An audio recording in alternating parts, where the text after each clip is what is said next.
Hello dear student, कैसे हैं आप सभी। आशा करते हैं आप सब बहुत अच्छे होंगे और अपनी पढ़ाई को बहुत मजबूती से कर भी रहे होंगे। फिलहाल इस सेशन को स्टार्ट करने से पहले जो आपको न्यूज़ देनी है उससे पहले मैं आपको एक बहुत अच्छी न्यूज़ देता हूं। खासकर आपको भी मालूम है अभी रिसेंटली इलेक्शंस के परिणाम भी आए हैं और हमारे आदरणीय मुख्यमंत्री जी बहुत ज़्यादा एक्टिव भूमिका में हमको दिखाई पड़ रहे हैं। खासकर भर्ती रिलेटेड जितनी भी आपकी न्यूज़ है वो हमको बहुत कारगर रूप में इस समय देखने के लिए मिल रही हैं। और इसी परिप्रेक्ष्य में मैं आपको बताना चाहता हूं, खासकर जो आपका ये यूपीपीएससी 2024 वाला पेपर होने जा रहा है, ये अब तक की सबसे बड़ी भर्ती के रूप में आप देखने वाले हैं। लगभग 800 से ज्यादा पद जो हैं आपको इसमें देखने के लिए मिल रहे हैं। और लगभग जब तक आपका प्रीलिम्स का रिजल्ट आउट होगा, कम से कम आप लगभग 900 से लेकर 1000 तक पद यहां पर देख लेंगे। आशा यही है, जैसे हमको भी सूचनाएं मिलती हैं तो उसी आधार पर मैं आपको बताने का प्रयास कर रहा हूं कि लगभग 900 से 1000 के आसपास आप इन पदों को देख सकते हैं। पर्सनली आदरणीय मुख्यमंत्री जी के द्वारा मीटिंग भी बुलाई गई और सभी को निर्देश दिए गए हैं कि यथाशीघ्र भर्ती की प्रक्रिया को शुचिता पूर्वक कंप्लीट किया जाए। और क्या है, और इसके साथ ही अगर मैं आपको बताना चाहूं तो अभी हाल में सूचना के अधिकार अधिनियम 2005 के तहत एक सूचना मांगी गई थी आयोग से। और वो सूचना क्या थी? वो सूचना थी बेसिकली कि किस प्रकार कट ऑफ गया है, कट ऑफ को लेकर के ये सूचना मांगी गई थी।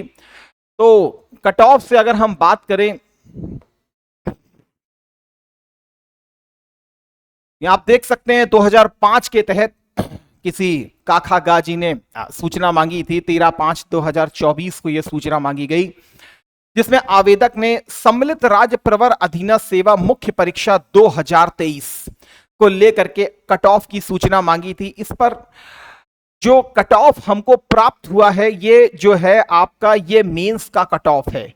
ये मेंस का कट ऑफ है, तो इससे आपको अपनी परीक्षा की तैयारी का भी एक दृष्टिकोण मिल जाता है कि आपको किस हिसाब से तैयारी करनी है और कितना आपको कट ऑफ लेना है। जनरल की बात करें तो जनरल का 734 अंक जो है वो मेंस का कट ऑफ है। मतलब इतने कट ऑफ जैसे ही 734 या 735 पर आप आते हैं तो आपको इंटरव्यू की कॉल हो जाती है। तो 734 अंकों का ये गया है कट ऑफ। अनुसूचित जाति शेड्यूल कास्ट की अगर हम बात करें तो 703 अंक जो है इनका कट ऑफ गया है। अन्य पिछड़ा वर्ग की अगर बात करें, ओबीसी क्लास की बात करें तो ओबीसी का 738 गया है कट ऑफ। और ईडब्ल्यूएस इकोनॉमिकली वीकर सेक्शन जो है उनका 750 अंक गया है कट ऑफ। तो ईडब्ल्यूएस का कट ऑफ सामान्य से ऊपर गया है। तो कैसी आपकी तैयारी होनी चाहिए इस बारे में आप समझ चुके होंगे कि लगभग आप सामान्य में आते हैं तो 734 अंक, शेड्यूल का 703, ओबीसी 738, ईडब्ल्यूएस 750। तो ये श्रेणीवार कट ऑफ जो है इस बार की मुख्य परीक्षा का गया है। इसी के अनुकूल आपको भी अपनी तैयारी को धार देनी होगी। इसके अलावा अगर मैं बात करूं तो एक और हमारे पास न्यूज है, और ये न्यूज है आयोग की कार्यप्रणाली को लेकर के फिर से क्वेश्चन मार्क लग रहा है। एक भाई साहब हैं जिनका नाम है श्रवण Pandey ji. That is a जागरूक पर्सनालिटी, दैट इज अ जागरूक नागरिक, जागरूक स्टूडेंट इनको मैं मानूंगा। श्रवण पांडे जी पीसीएस जे की तैयारी कर रहे थे और पीसीएस जे की तैयारी के समय इन्होंने 2022 की मुख्य परीक्षा को अपीयर किया था। बाद में सूचना के अधिकार अधिनियम के तहत इन्होंने, क्योंकि इनका उत्तीर्ण नहीं हो पाए तो इनको शंका थी कि मैं उत्तीर्ण कैसे नहीं हो पाया, तो इसी को लेकर के इन्होंने सूचना के अधिकार अधिनियम के तहत अपनी कॉपीज को इन्होंने देखा, आरटीआई के थ्रू अपनी इन्होंने कॉपीज को देखा। तो इनकी जो इंग्लिश की कॉपी थी उसमें हैंडराइटिंग बिल्कुल भी मैच नहीं कर रही थी, और कुछ जो इनकी कॉपीज थी वो कुछ उसके जो पेजेस थे वो फटे हुए भी पाए गए, जैसा इनका कहना है। इसी को लेकर के इन्होंने दरखास्त की माननीय इलाहाबाद हाईकोर्ट में, और हाईकोर्ट के द्वारा आयोग को निर्देश दिया गया कि इनकी कॉपी को रिप्रेजेंट किया जाए, लेकिन आयोग के जो कर्मचारी हैं, अधिकारी हैं, वो इस चीज से क्या कर रहे हैं, बच रहे हैं और वो फिर से कह रहे हैं कि हम पूरी कॉपीज की फिर से स्क्रूटनी कर रहे हैं और उसके बाद ही हम माननीय आयोग कोर्ट को कुछ बताने की कंडीशन में आएंगे या इनकी कॉपीज को वहां पर हम रिप्रेजेंट कर पाएंगे। तो यहीं से फिर से एक क्वेश्चन मार्क लग रहा है आयोग की कार्यप्रणाली के ऊपर। आशा करेंगे कि आयोग की कार्यप्रणाली शुचिता पूर्वक ही चले और जिस प्रकार आदरणीय मुख्यमंत्री जी के द्वारा निर्देश दिए गए हैं, आयोग उस पैरामीटर पर खरा उतरने का प्रयास करे। इसके साथ ही हमको एक प्रकार की और भी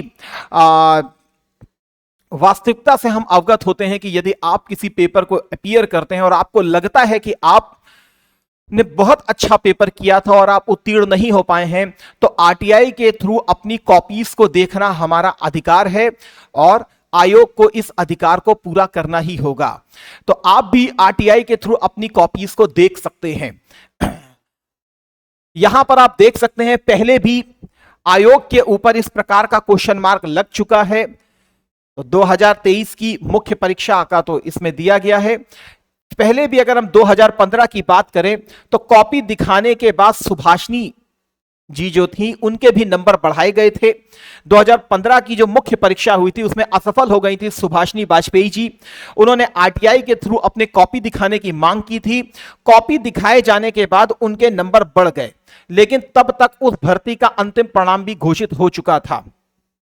साक्षात्कार इनका दोबारा लिया गया था, मतलब उत्तीर्ण नहीं हो पाए थे, फिर इनके जब नंबर बढ़ गए तो ये उत्तीर्ण हुई, लेकिन अंतिम रूप से ये सफल नहीं हो पाई थी।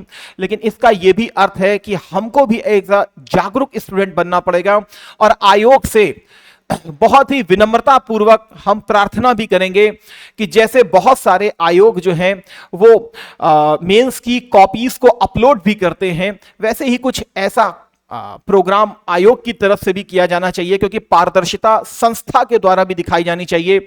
मुख्यमंत्री जी का भी निर्देश है, तो आयोग को भी एक स्टेप बढ़ के बच्चों के हित में आकर के और अपनी शुचिता को स्थापित करने के लिए कॉपीज को इंटरनेट पर भी उपलब्ध करवाना चाहिए कि बच्चा अपनी कॉपीज को वहां देख सकता है और जल्द से जल्द मार्क्स को भी घोषित किया जाना चाहिए।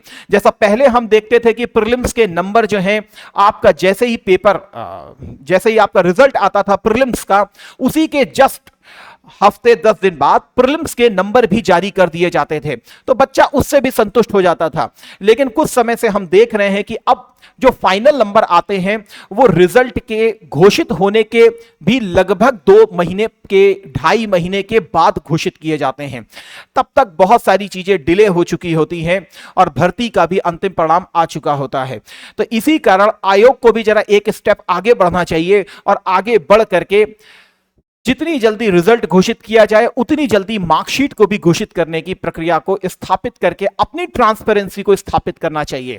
तो यही एक छोटी सी न्यूज़ थी जो मुझे आपके साथ शेयर करनी थी। इसी प्रकार से आपको अपनी तैयारी की दिशा को कैसे लेकर के जाना है वो कट ऑफ के थ्रू हमको पता चल जाता है।